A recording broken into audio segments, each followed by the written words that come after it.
Hello. Welcome back. Yet, as the finale opens, it appears at first as if we've skipped past all that, landing years into the future.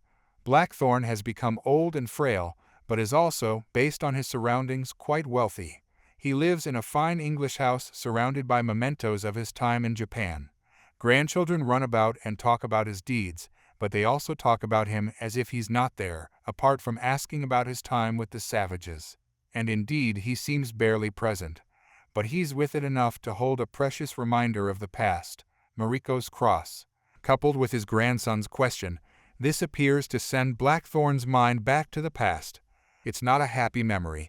Blackthorne is recalling if what we're watching is really him flashing back teeth night of Mariko's explosive death. The previous episode didn't leave a lot of ambiguity about her fate, but yes, she is really dead. Blackthorne is despondent, and Yabushige asks forgiveness, forgetting for the moment that no one should know he would have anything to ask forgiveness for. Ishido also has a Yabushige problem. Although his hearing seems to be recovering from the explosion, he's apparently lost his mind.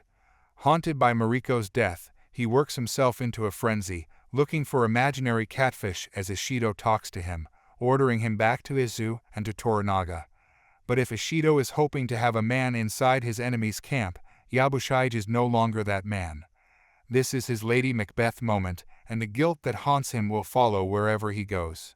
Blackthorne, too, has to make his way to Izu, though he doesn't expect he'll make it there alive.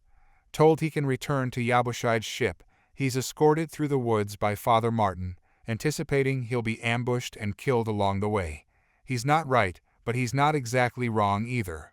After Blackthorne tells Martin that Toranaga got exactly what he wanted without going to war, even if this isn't immediately apparent, Martin confesses that the plan was to lead Blackthorne into an ambush, but an arrangement was made.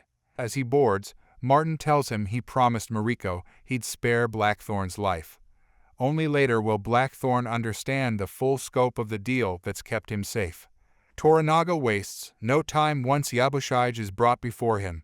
He knows it was Yabushige who admitted the shinobi, thanks to Omi, who received word of the betrayal from one of Mariko's ladies-in-waiting. Yabushige confesses and receives a sentence of death. He desperately pleads for a good death like being torn apart by dogs, but the madness seems to leave him as he does so. He's accepted his fate, and though he would prefer Blackthorne, agrees to have Toranaga serve as second to his seppuku. It's Fuji who next seeks out Blackthorne. The relationship between the barbarian and his consort has quietly been one of the most compelling in the series. Blackthorne's connections to Toranaga, Mariko, and Yabushige have all been intense in different ways. Fuji, once she settled into her role in Blackthorne's house, has offered calmness and acceptance, and has taught him as much about Japanese culture by example as others did through actions. Now, talking to him without a translator, specifically Mariko, whose absence they acknowledge in silence as she attempts to say goodbye. She is not, as planned, going to take her life. Instead, she's going to start a new life as a nun. Blackthorne does not want this, but he also really has no say in the matter. Her service to Toranaga, and thus to Blackthorne, is complete. She can now do what she wants with her life. But that doesn't mean she has let go of all her attachments. She's unsure what to do with the remains of her husband and child, and she wishes Ajiro's villagers were not being persecuted for the sinking of Blackthorne's ship. Hearing this, Blackthorne asks for a meeting with Toranaga. The next day, Toranaga grants Blackthorne's request, with Muraji acting as translator. If this seems odd, it is, or at least until Muraji lets Blackthorne know that he speaks fluent Portuguese, that he's a samurai, and that he has been acting as Toranaga's spy among the Catholics for years, in the process becoming a true believer in his adopted faith.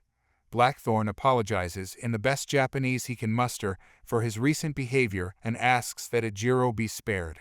He also reveals that he knows that Mariko is responsible for burning the Erasmus, a concession that allowed Blackthorne's life to be spared. When Toranaga asks about Blackthorne's war against his Catholic enemies, he replies, "I don't need it anymore." He is, in many respects, a changed man.